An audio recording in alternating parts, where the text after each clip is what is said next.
Hi, I'm Maggie Sailing with StartUpNV, and today our topic is Pitch Decks 101. So in Pitch Decks, we're going to present an overview of your company and what it does.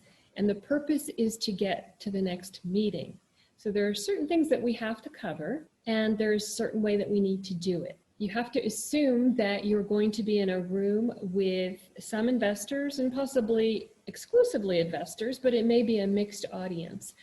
At any rate, you want the slides to be readable from the back of the room.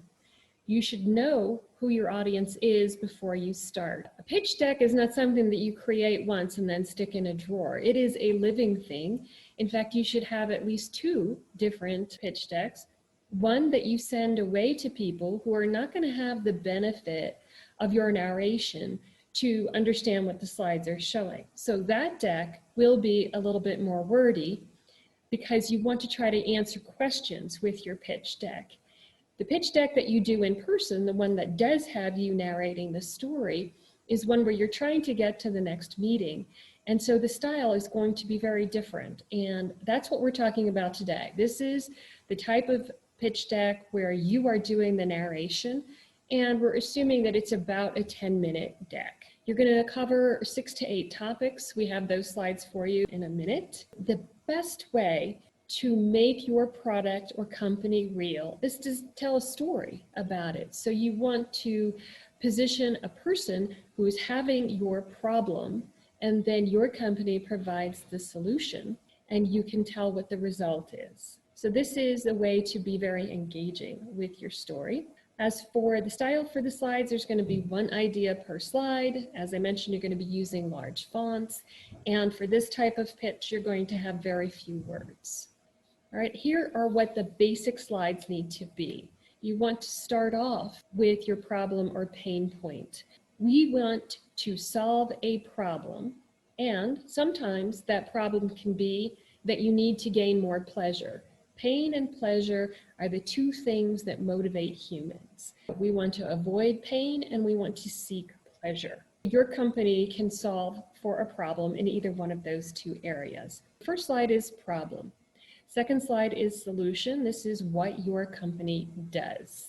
For an investor, they want to know what the market opportunity is. They want to know how big can this grow. You need to do the research. We've already done another topic on TAM, SAM, and ZOM. You do that research so that you can make a very clean and easy to understand slide for your pitch deck. Your business model covers how you're going to reach your customer. Market is telling us who your customer is. The business model is telling us how you're going to reach them, what you're going to charge them, and how they will buy. Competition. This is also to mitigate risk for the investors. What are the other people that are already playing in your space? We need to have a slide on traction if you have some. If you don't have any traction, say you're in a very early stage, you don't need to include a slide on traction. We want to know who the team is, though. Who's bringing us this brilliant solution to the problem? We'll cover what needs to be included in that slide a little bit later. The last slide can be the ask, although if you know that you're meeting with 100% accredited investors, you can put your ask slide up front. If you're speaking to these investors, you're looking for an investment from them. If you tell them what your ask is up front, it frames the way in which they will view your deck, and they'll know what the end goal is. Let's start taking those slides one by one. The problem slide. With this, less is more. If you can use a picture to show it to us, that's great. You're only going to spend 1 minute on your problem. Even less if you can do it with a picture that's worth 1,000 words. I've seen a lot of decks where people take a lot of time to explain the problem. If it takes 4 slides to explain the problem, it's not a big enough problem. It's something that people should be able to identify with quickly. Let's have some examples. So in this case, we have a company that is able to test and to find out if you have certain genes turned on or off that could lead to cancer. And it can tell you which cancer specifically. This overview slide is their problem slide, except that there's so much information on here, which is a mix of, okay, the first item, problem, 1 in 2 people have cancer in their lifetime. That's very easy to understand. And then it gets muddled with all the rest of this. Here is a remade slide for a problem slide for the same company. 1 in 2 people will get cancer. Would you like to know which kind? And in advance. This sets the stage for the solution. Here's another example. This company has a way to keep men's nether regions cool, but in order to frame their product, here is the problem. Cars overheat, and so do men. Very easy to understand. I love this slide. The solution. This is your bread and butter. This is why you exist. So you can spend up to 2 minutes on this. You should use pictures if you have them, but I do caution against using videos and demos. Those tend to not go well when you want them to the very most. Screenshots can be very boring. You can include some if it advances the story, but if the screenshot has really tiny printing on it and you can't tell what's going on, don't bother. Just tell us what your app does. And you also need to be assuring us why your solution is at least 10 times better than anything that's currently available. Here is an example of a solution slide. And I don't know if you noticed it, but that particular slide faded into itself. I don't like a lot of transitions in slides. I think we should just stick to the story and keep moving. We don't want to distract people with a lot of fanciness in the slide transitions.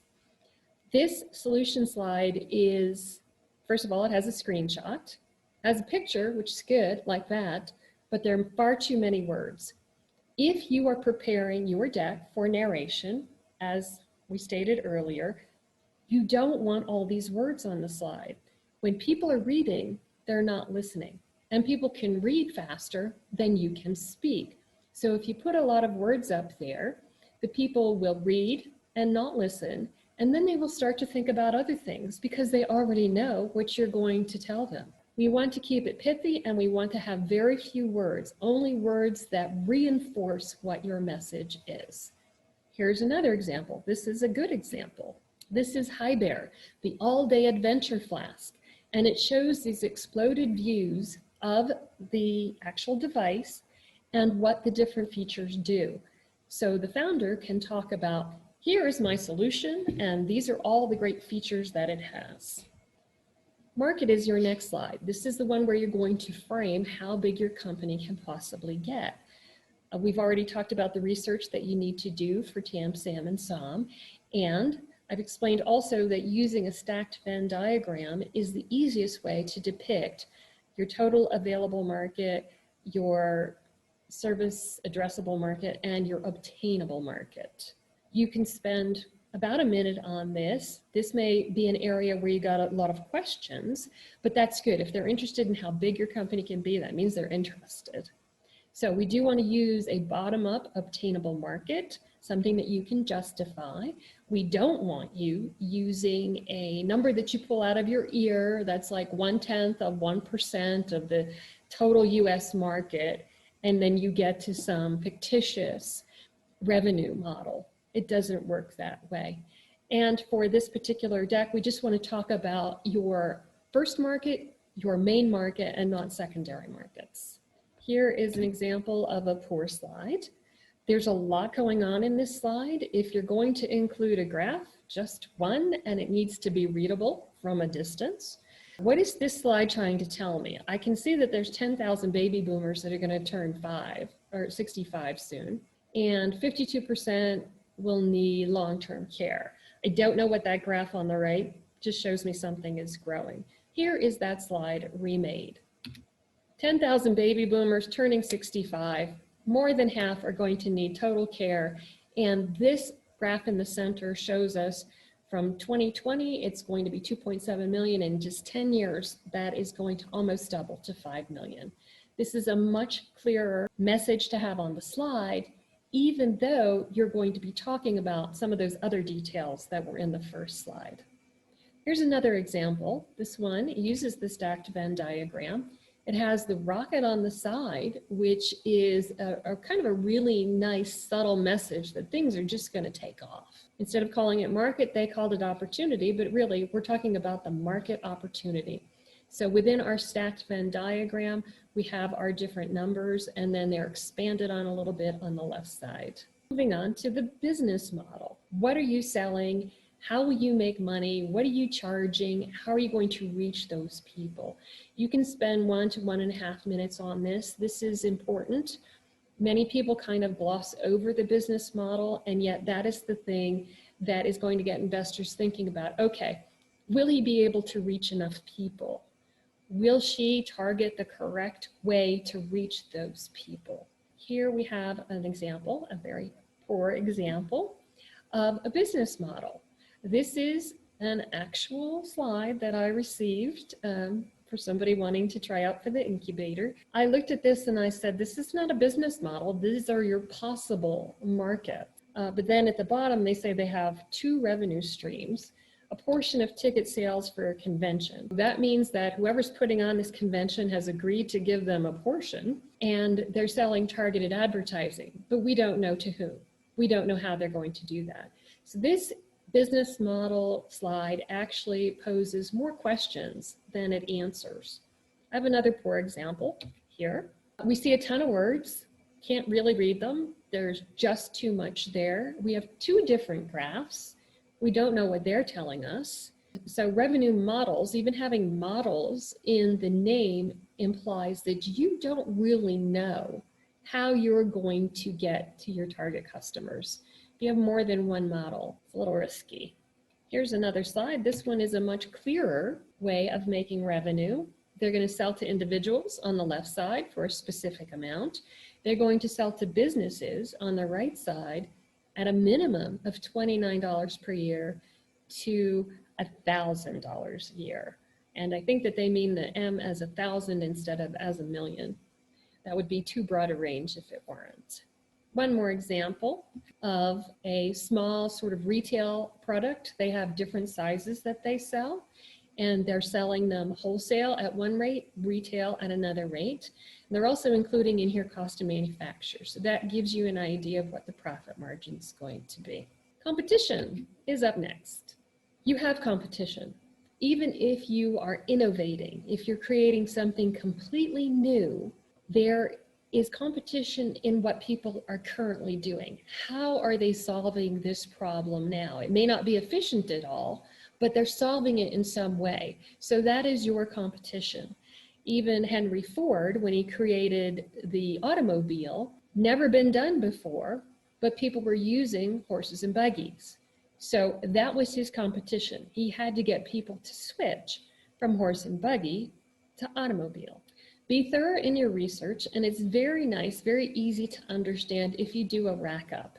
If you do a rack up, though, make sure that you are either on the left side or the right side and that your marks stand out. You can spend about a minute doing this, and if you're going to do any sort of price comparison, make sure that you check it often to make sure that it's accurate. When you're doing a pitch, people have a lot of time to be on their phone to check anything that you say that makes them raise their eyebrow. If you say there's no competition, they're definitely going to search. Here we have some examples. Who is our competition? Well, this slide happens to be from a fellow who wants to start competitive samurai matches. He wants to create leagues and he wants to have colleges do it as well.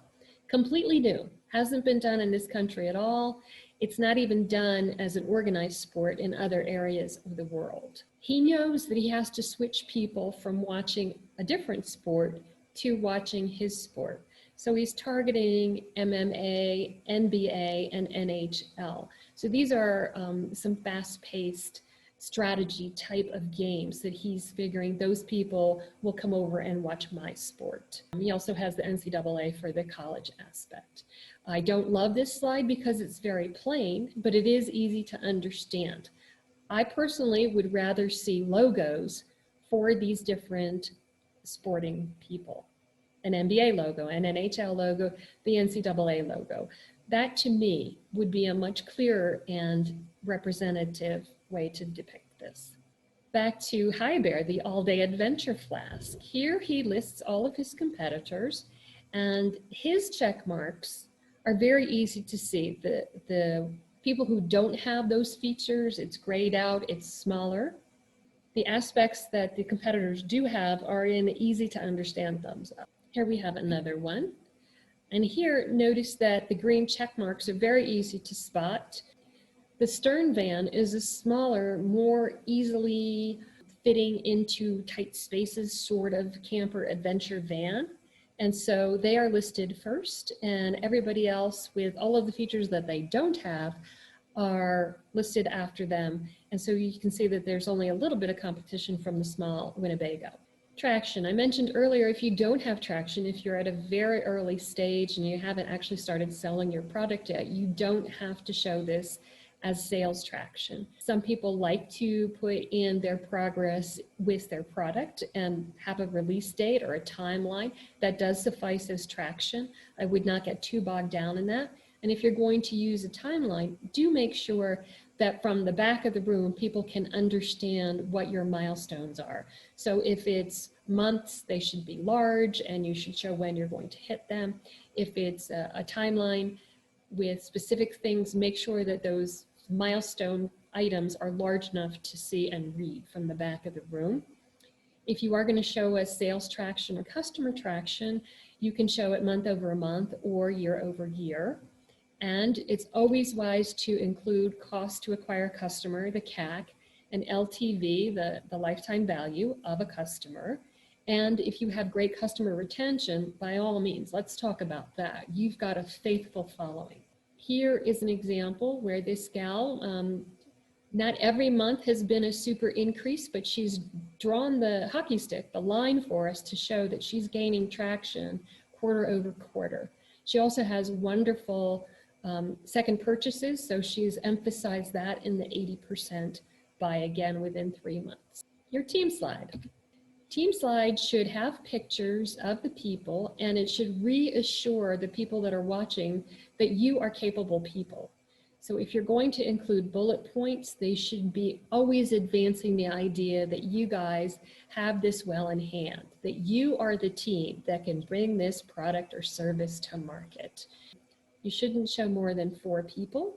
And I'm not interested in seeing who your advisors are or your vendors or your partners.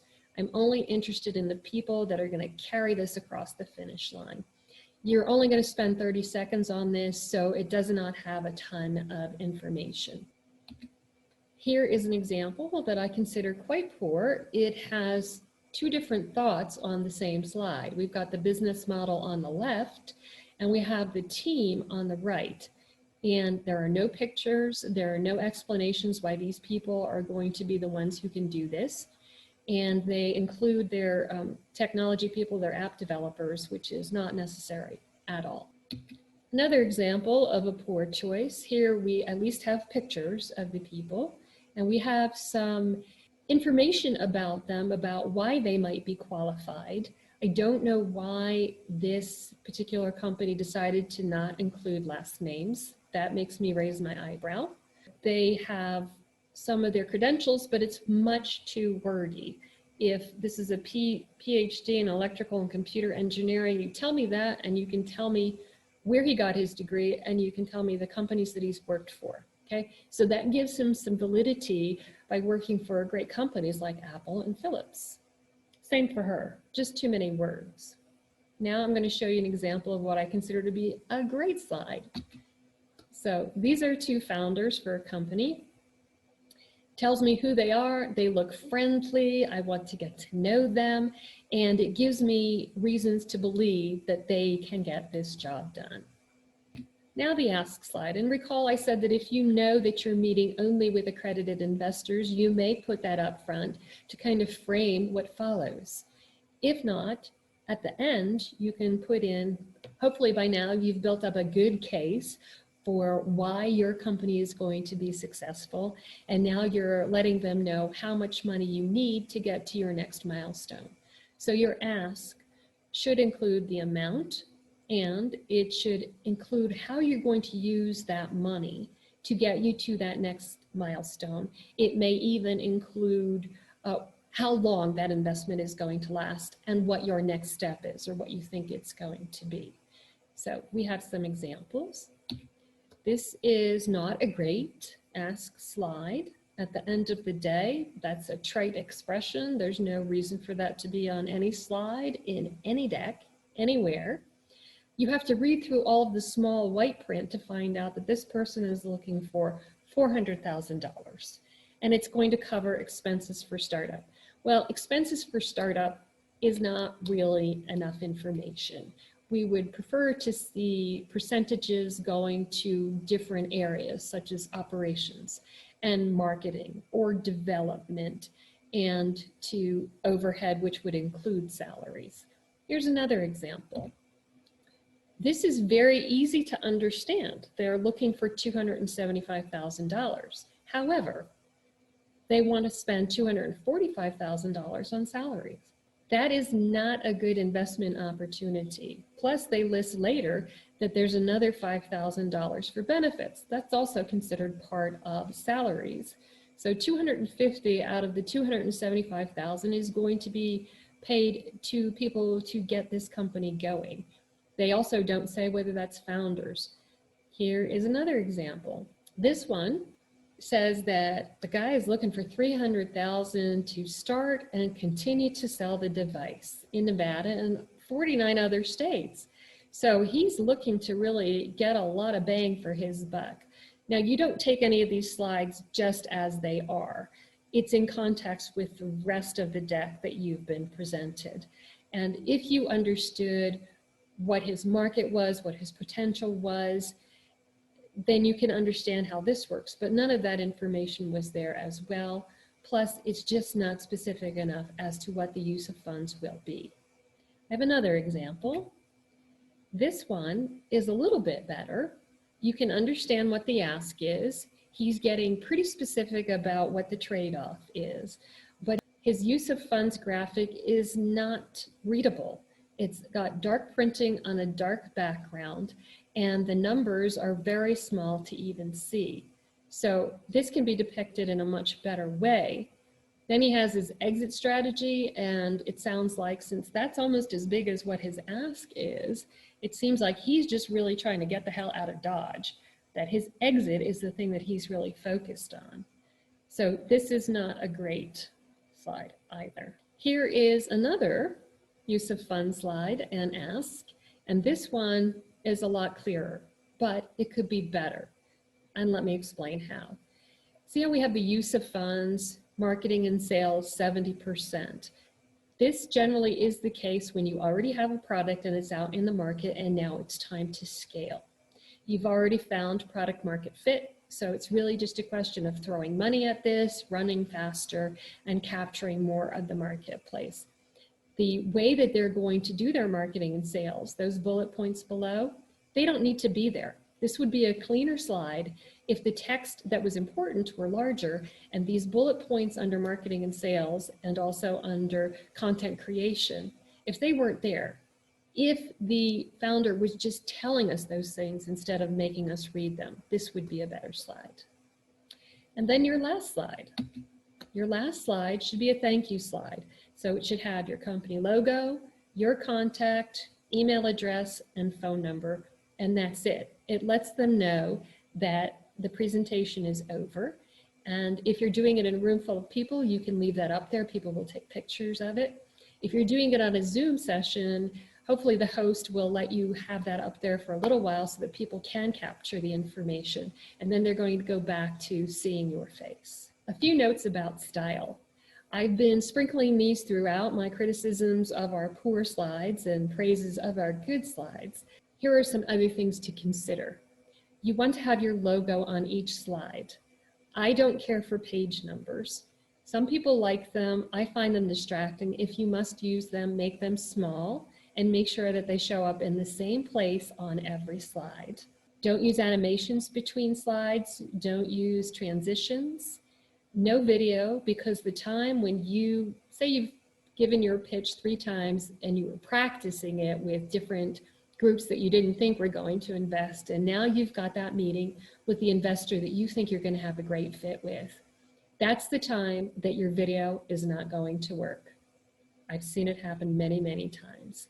We want to, again, stick with one idea per slide, one chart per slide if you're going to use charts, and make sure that it's large enough so that people can understand the message that you're trying to convey. If you're going to use photos, and I love seeing photos because it gives you time to tell the story that you want to tell without them having to read any words. If you're going to use photos, just limit that to 2 photos per slide. Once again, I'm Maggie Sailing, and I thank you for watching.